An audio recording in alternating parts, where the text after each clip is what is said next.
Hey guys, welcome back to another weekly recap of what we've done this week. I'm Joey Fletcher. I'm the one of the assistant scoutmasters with the troop, and I'm just going to go over what we did today. So we talked about some camping things. We asked that everyone bring a bag packed to the meeting so we could discuss and show why each thing would go into a bag. So the main things that you'd have are your 10 essentials. I went over those last week, and they would always be on your bag. And another thing we talked about is why it's important to pack for yourself. So the really important reason it is to pack for yourself is so that you know where everything is and you can easily get it even in the dark when you're not able to see things. Like, say you're looking for your flashlight, you can't find it because, oh, you didn't pack your bag yourself. Then you're going to spend way too much time looking for it and not enough time doing what you need to do.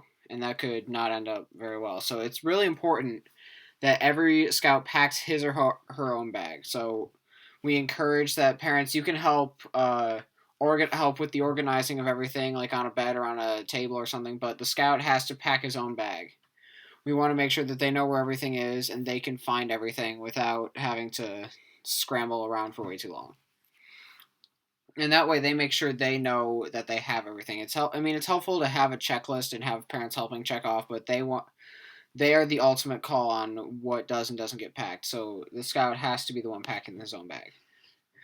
And another thing, a couple of things we talked about are where to set up tents. So you want to set up kind of away from where you're cooking, where you're using the facilities, and where you are getting water from. Because you want to be able to, because there could be wildlife around that is attracted to smells, and you want to be far enough away. I think it's 200 feet. I'm 90% sure it's 200 feet. So yeah, stay 200 feet away from every facility that you're going to be using, and then the main thing you want to do is make sure you have a good location. Make sure look above where you're tenting. Make sure there's no like big widow makers, which are giant branches that could come down and like seriously injure you. So look up. Make sure there's none of that. Make sure you're not at the bottom of a hill in case it's going to rain that weekend. So you can avoid that and not get your whole entire bottom of the tent destroyed.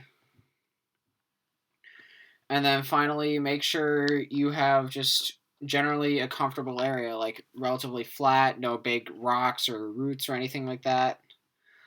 And that's most of what you're going to want to do tent wise. And then for hiking, we talked a little bit about that. So you're going to want to hike on durable surfaces like stay on trails.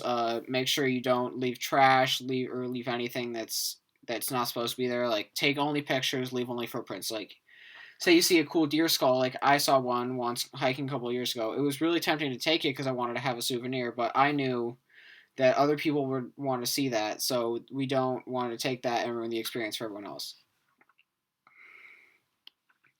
And then finally, we talked about how group hiking works. So we want everyone should have a map and compass, but the person who should have it the most readily accessible is the person in the front and the person in the back. That way we can make, and everyone should have an idea of what's going on. So that way, if we do make a wrong turn on a hike, then people can be like, "Hey, we need to fix this because we don't know where we are." And then you also want maybe the assistant patrol leader or assistant senior patrol leader in the front, and the senior patrol leader or the head leader of the group in the back to make sure nobody's left behind. He is the last one through, making sure nobody's left behind, nobody is falling behind. He's staying with the back people, making sure everything's going smoothly. And then that's basically all we talked about. What we asked for the scouts to do this weekend is to, if they have a tent, set it up, practice setting it up, and just use that to figure out, make sure you know how to set up a tent. And it's because it's different for every tent, but most of them are very similar. So learn how to set up a tent this weekend.